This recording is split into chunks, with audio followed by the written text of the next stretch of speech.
Okay, Evan, why don't you start by telling me a little bit about yourself? Sure. Right now, I'm finishing up my bachelor's degree, political science here at BYU. Um, I'm working right now at the BYU Risk Management Department. There, I've been doing great, renovating their program there with online training, um, and trying to just involve myself in as many things as possible.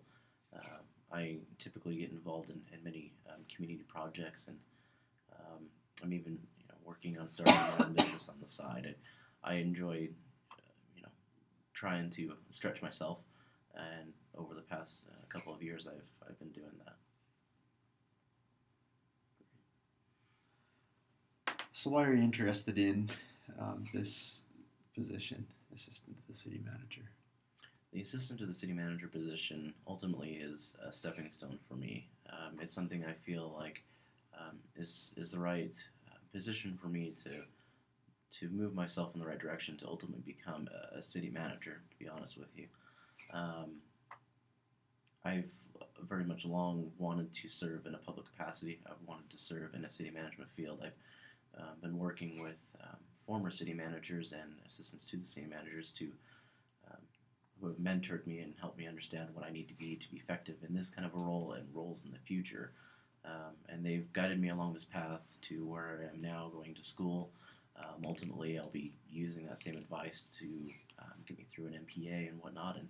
And this is what I've been working towards for a few years now. And ultimately, I hope to show that my skills are exactly what needs to be used for this particular city's city administration, and it would be very much exciting for me to be able to actually put these skills finally to the test.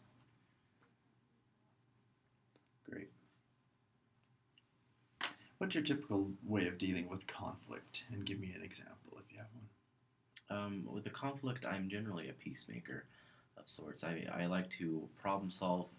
I don't discount anyone's opinions or anything like that.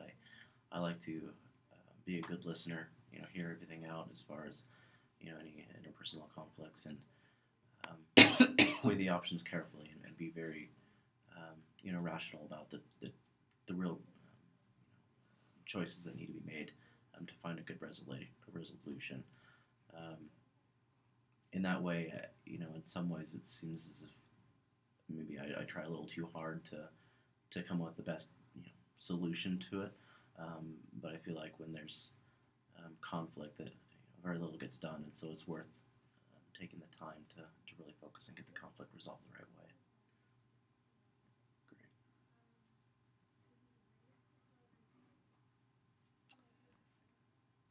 Tell me about a problem that you solved in a unique or innovative way. Okay.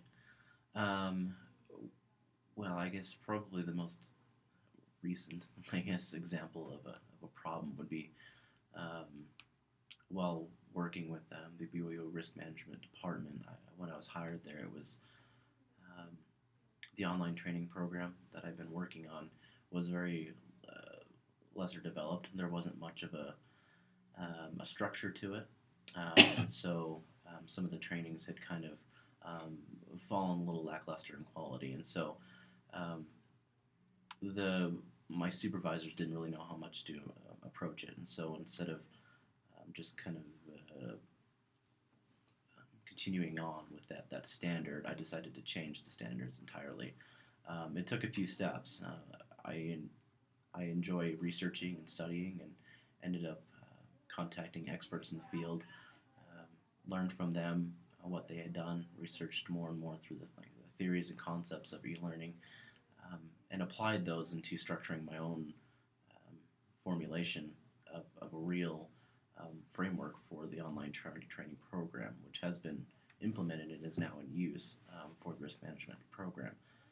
Consequently, that program has also been um, adapted by other departments throughout the university in their own trainings.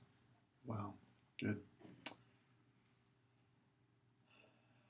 Describe a situation where you had to overcome a problem or obstacle in order to move forward with something.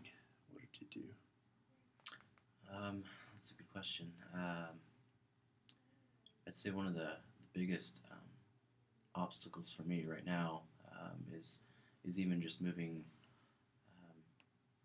trying to find a way to interact with municipalities.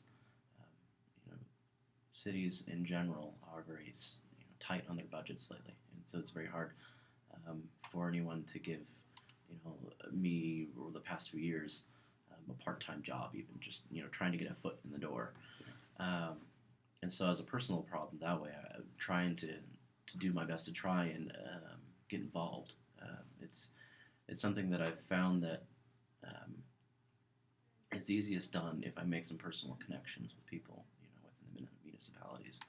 And one of the problems I've faced with that is um, I realize that many people are busy and they don't want to spend a lot of time with someone that they don't know what's going to come from it. And so what I've done is I've volunteered my efforts, not really asking for jobs or assignments or anything like that, but instead doing what I know and offering it to department heads or whatnot, and basically donating my services and anything that I can to demonstrate what I can do for cities.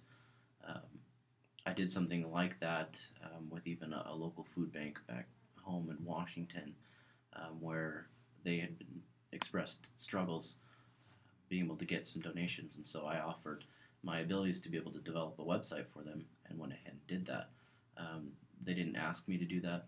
I simply just invited myself to do that for them, knowing that it was something that they could use. Great.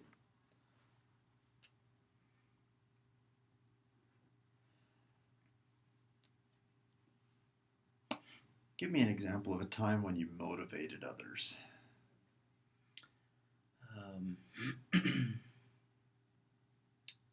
I think one of the biggest motivating times for me to be able to motivate others has been when I was actually back when I was a Boy Scout. Um, it seems like a while ago, but to me it still resonates as a really important part of my life, where I reached the rank of Eagle Scout fairly early on in my life, and then proceeded a little bit farther. But within my community, the scouting program was mildly developed, but there wasn't a whole lot of excitement about it. And so, in order to try and encourage that program, something the scouting program being something really, really important to me, something that has really shaped me as a person, helped me come out of a shell of introversion and things like that. I use that to actually help younger scouts begin to make choices for their lives, where they want to go. I had to do it first myself. One of these things is like moving on to city management. I had to choose myself to do that, and I demonstrated that it's possible to make real connections with the people in the field by I basically just asked for an interview, an informational interview with the city manager of my local city there, and he was happy to do it. And it was one of those things that the teenagers of our days don't really feel like they can make connections with adults in the fields now when they're still teenagers. They feel like they have to wait until college aged or more to start really connecting with the professionals. But there are a couple of teenagers, just a couple years younger than me, who I was able to help make connections with their own fields. One was trying to connect with the doctors in the local hospital, but the fear was there where they didn't want to, just throw themselves out there. But consequently, they did, and benefits came from it. And an internship actually came out of it. And so in the scouting program, I found leadership was something I was able to really to do well at. And I think that has carried through. And any really job I've done is to inspire others to do more than just what they are comfortable with. Great.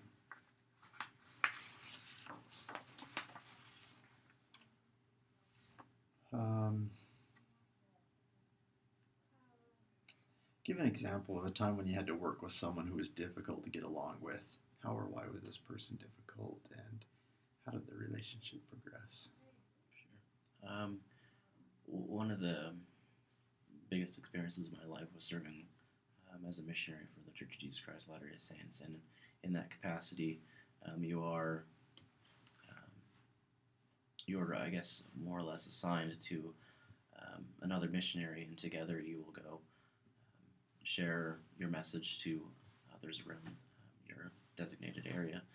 Um, but not all the time are you put together with another missionary that really agrees with you on very various things, personality or approach or what have you. And in one particular instance, I was placed with another missionary who wasn't very excited to be in the program, who was very much interested in finishing up, his missionary work as soon as possible and getting home. And that sparked a lot of disagreements with he and I. I was very much motivated to try and do my best, but it was hard to encourage him to do more. I didn't want to force anything upon him. I didn't want to, make it an obligation of his. I wanted to try and welcome it voluntarily for him.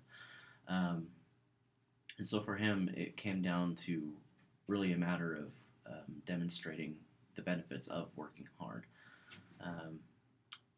When the opportunities came, I tried to give him as much responsibility as possible. Um, when we would talk to families who were interested in learning more from us, I put it into his responsibility to give the compelling messages and to give the powerful testimonies of our cause and our mission there. And it encouraged him to start using some of the resources and some of the tools that we were given a lot more than he had been using before. He did a lot more studying up, and he got excited about it when people started to really be excited about what he was hearing. And therefore it didn't become about us per se. It was more of what he can really contribute personally. And I think he was missing that. He felt sometimes that he was just being, carried along, and that he wasn't really being, there was no growth coming for him at all. So fortunately, that was able to be something that he grew from. Good. How do you prioritize projects and tasks when scheduling your time? I realize that my supervisors usually have different priorities than I, and so I often defer to them what supervisors prefer. First, I'll go to a supervisor and see what their priorities are. But beyond that, I realize that there are certain projects that usually have scope that are larger than others, but I also try and work as efficiently as possible. I'm an advocate of getting the small projects done first, getting projects done quickly that can be done quickly, and that way the bigger projects don't have to be rushed. If there is a time constraint or whatnot, I like to still try and give my best, no matter what the project is. And so, as far as priority-wise, efficiency is really key for me. And though I tend to take things one at a time, I am capable of doing everything quickly and expertly. In my current job as working with risk management, my supervisors frequently told me that he is very surprised how quickly I'm able to get things done, and yet how well they are done. He said that basically he usually has two kinds of people working for him: those who get things done fast but low quality, or those guys who get things done at high quality but a very slow pace. And he says I'm the best of both worlds, where I'm able to get things done in high quality at a very high pace. So great. Let's stop